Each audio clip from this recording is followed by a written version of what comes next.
আসসালামু আলাইকুম, সবাইকে স্বাগতম building design with engineer YouTube চ্যানেলের পক্ষ থেকে।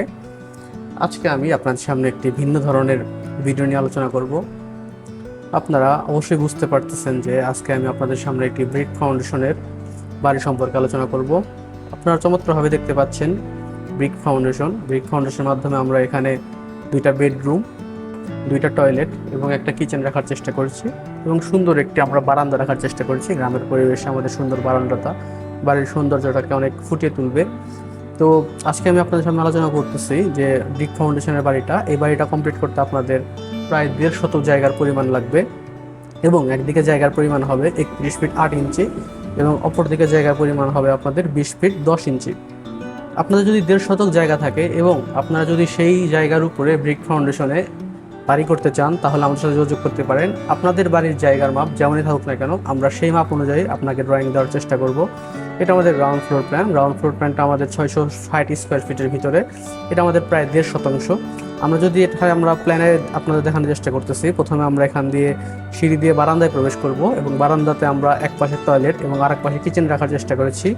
বারান্দাটা আমাদের 17 ফিট বাই 6 ফিট, টয়লেটটা আমাদের 5 ফিট বাই 5 ফিট 7, কিচেনটা আমাদের 5 ফিট 7 বাই 8 ফিট এবং আমরা দুটো বেডরুম রাখার চেষ্টা করছি। একটা আমাদের মাস্টার বেডরুমটা আমাদের 14 ফিট বাই 14 ফিট রাখার চেষ্টা করছি এবং আরেকটা বেডরুম আমরা 12 ফিট বাই 14 ফিট রাখার চেষ্টা করেছি। মাস্টার বেডরুমটা আমরা 14 ফিট বাই 14 ফিট রেখেছি এবং এর সাথে আমরা একটি 4 ফিট বাই 9 ফিটের টয়লেট রাখছি এবং মাস্টার বেডরুমে আপনারা চাইলে এখানে সোফা সেটও করতে পারেন, ক্যাবিনেটও করতে পারেন। এটা আমাদের ছিল প্ল্যান। আপনারা এই প্ল্যানের বাস্তবায়িত হচ্ছে, আপনারা ভিডিওর মাধ্যমে দেখতে পাচ্ছেন। খুবই চমৎকার আমাদের এই বাস্তবায়িত প্ল্যানটা।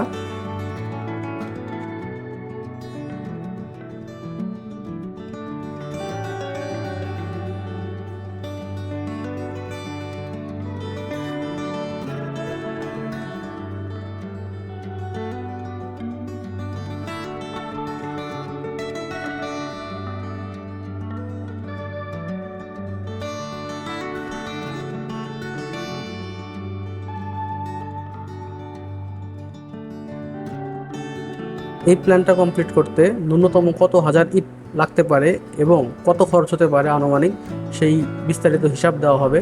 আপনারা যদি আপনার বাড়ির জায়গা অনুযায়ী ড্রয়িং করাতে চান তাহলে অবশ্যই আমাদের সাথে যোগাযোগ করতে পারেন। আমরা আপনার জায়গা অনুযায়ী আপনার জায়গাতে কী পরিমাণ ইট বালি সিমেন্ট লাগতে পারে সেই অনুযায়ী আপনাকে এস্টিমেট দেওয়ার চেষ্টা করব। এই ছিল আমাদের আজকের ভিডিওটি ভালো লাগলে অবশ্যই আমাদের চ্যানেলটি সাবস্ক্রাইব করে পাশে থাকবেন এবং আপনার বাড়ির জায়গা অনুযায়ী ড্রয়িং করাতে চাইলে অবশ্যই আমাদের সাথে যোগাযোগ করতে পারেন। ধন্যবাদ সবাইকে।